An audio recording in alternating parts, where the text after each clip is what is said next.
क्या तुम सच में चालाक बन सकते हो? ये सवाल जंगल के हर कोने में गूंज रहा था। हर जानवर सोचता, चालाक होना मतलब तेज दौड़ना, ताकतवर होना या किसी को चकमा देना। लेकिन जंगल का सबसे चालाक कौवा कोको हमेशा कुछ और ही सोचता। कोको की आंखों में हमेशा नई योजना और नया तरीका चमकता रहता। आज फिर वो जंगल में सबको हैरान करने वाला था। एक छोटी सी घाटी में फैला सुंदर जंगल, जहां पत्तों की सरसराहट हर सुबह गीत गाती थी। जानवर आपस में मस्ती करते, लेकिन आज सबका ध्यान केवल उस पेड़ की ओर था। एक विशाल पेड़ जिसके सबसे ऊपरी शाखाओं में सबसे मीठे फल लटक रहे थे। सब सोच रहे थे, कौन इतने ऊंचे फल तक पहुंच पाएगा। कोको, जो नीचे बैठा एक पत्ते पर झूल रहा था, अपनी चतुराई पर मुस्कुरा रहा था।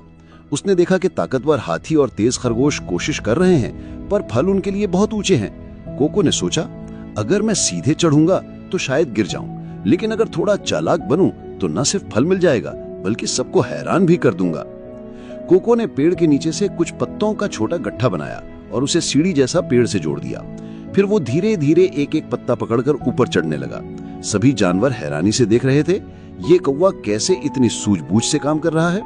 और फिर वो सबसे ऊंचे फल तक पहुंचा और उसे अपने पंजों से पकड़ लिया। देखो, कोको ने कहा, चालाक बनने का मतलब सिर्फ तेज या मजबूत होना नहीं, दिमाग का इस्तेमाल करना है। लेकिन कोको की चालाकी यहीं खत्म नहीं हुई। उसी दिन अचानक तेज बारिश हुई और नदी का पानी खतरे के हद तक बढ़ गया। कई मछलियां फंस गई और जानवर डर के मारे इधर उधर भागने लगे। कोको ने तुरंत योजना बनाई। उसने बड़े पत्ते इकट्ठे किए और उन्हें मछलियों तक पहुंचाया, जिससे वे सुरक्षित नदी की ओर जा सकीं। सभी जानवर चकित रह गए।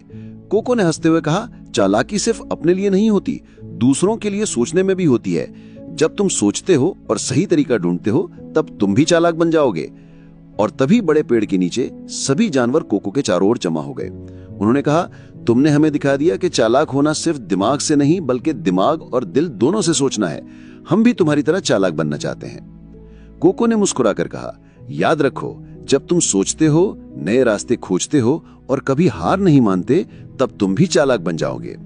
और इस तरह जंगल के हर जानवर ने सिर्फ मस्ती और खाना ही नहीं, बल्कि चालाकी और समझदारी से काम करना भी सीख लिया। और हाँ, तुम भी चालाक बन जाओगे, बस अपने दिमाग और दिल का सही इस्तेमाल करना सीखो।